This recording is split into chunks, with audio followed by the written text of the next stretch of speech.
প্রত্যেক মঞ্চে কেউ আদা দিছে যে ধানের শীষ যে নিয়ে আসি তার নির্বাচন। তার আগে পরেও তো বলছে জনগণ যাকে চাবে তাকে সেটা হ্যাঁ জনগণ কাকে চাচ্ছে? জনগণ চাইছে না না দাও তাহলে দিল না কেন? হাইকমান্ড দিল না কেন? দিল না কেন সেটা আপনারা ভালো জানেন। সে নিয়ে আসলে সে যদি ধানের শীষ নিয়ে আসতো আমরা তার নির্বাচন করতাম। আপনারা এত পাগল হয়েছেন কারণ 17 বছর আমরা কি করে পাগল হনু? পাগল এই জন্য 17 বছর পাগল তো তোমরা হইছো। না না মানে তোমরা হইছো পাগল।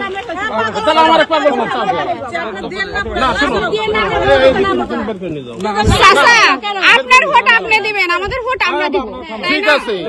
তাহলে এখানে এইখানে বিভ্রান্তি তো ছড়ায় না যাবে। গণতান্ত্রিক ভোট গণতান্ত্রিক ভোট এটা আমার অধিকার, দলের লোক এটা দলীয় ভোট। আমরা সবার ভোট চাইবো, এটা আমাদের অধিকার, আমরা তো চাইতেই পারি ভোট। আমরা তো যাবো না, আমরা তো ভোট চাইতে আসছি। ডাকেন আপনি সমস্যা না তো পাঁচটা মানুষ ধানের শীষের পক্ষ থেকে কেন বলবেন চলে যাবে? না না না ধানের শীষের পক্ষে আমরা তো বিপক্ষে আমরা কিন্তু করছি কাকা কাকা ওই ধানের শীষের লোক ও তো ওয়াদা দিছে। কাকা আপনি আমাদের চলে যেতে বলতে পারেন না।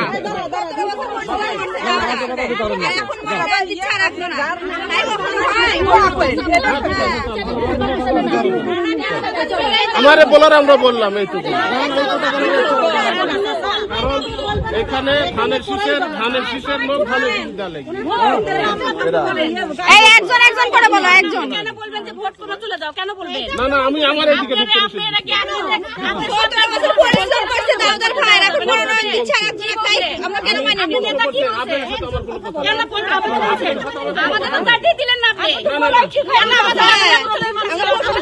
কেন বললেন? আমি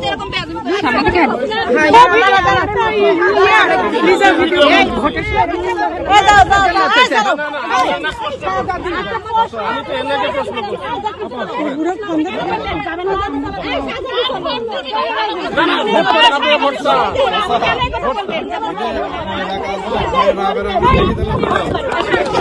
ভোট